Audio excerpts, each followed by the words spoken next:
गहलोत और पायलट की सुलझी, वसुंधरा बीजेपी में उलझी। गहलोत और पायलट को एक साथ देख बगावत पर उतरी वसुंधरा।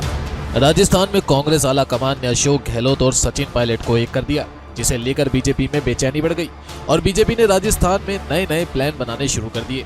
शुरुआत में बीजेपी को लगा कि गहलोत पायलट की जंग चलती रहेगी और हम विधानसभा चुनाव में बाजी मार जाएंगे, लेकिन राहुल गांधी ने पूरा समीकरण ही बदल दिया और दोनों को एक कर दिया और बीजेपी की टेंशन शुरू हो गई। अब राजस्थान में जीतना एक बड़ा टास्क बन गया, जिसे लेकर बीजेपी में अब बैठकों का दौर शुरू हो गया है।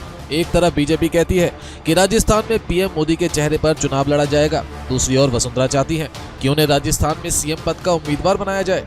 क्या पायलट की तरह वसुंधरा भी बगावत पर उतर सकती है? क्या वसुंधरा पीएम मोदी के चेहरे पर चुनाव लड़ने से सहमत होगी? अब किस समीकरण से बीजेपी राजस्थान की परंपरा को कायम रखेगी? अब राजस्थान में बीजेपी को लेकर कई तरह के सवाल खड़े हो रहे हैं। चलिए बताते हैं राजस्थान में इस वक्त बीजेपी का क्या प्लान है।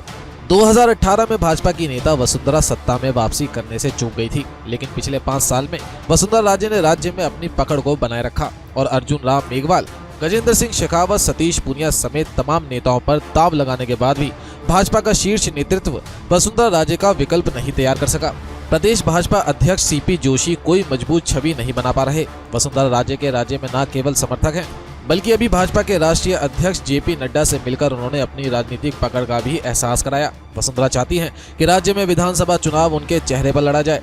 सूत्र कहते हैं कि पार्टी ने सैद्धांतिक रूप से राज्य में मुख्यमंत्री के रूप में कोई चेहरा पहले घोषित न करने का मन बनाया। पूर्व भाजपा प्रदेश अध्यक्ष सतीश पूनिया के सचिवालय के सदस्य यहाँ तक कहते हैं कि अध्यक्ष जी के कार्यकाल में वसुंधरा के तेवर नरम हुए। इन सब के बावजूद भाजपा के नेता राजस्थान में वसुंधरा की ताकत को मानते हैं।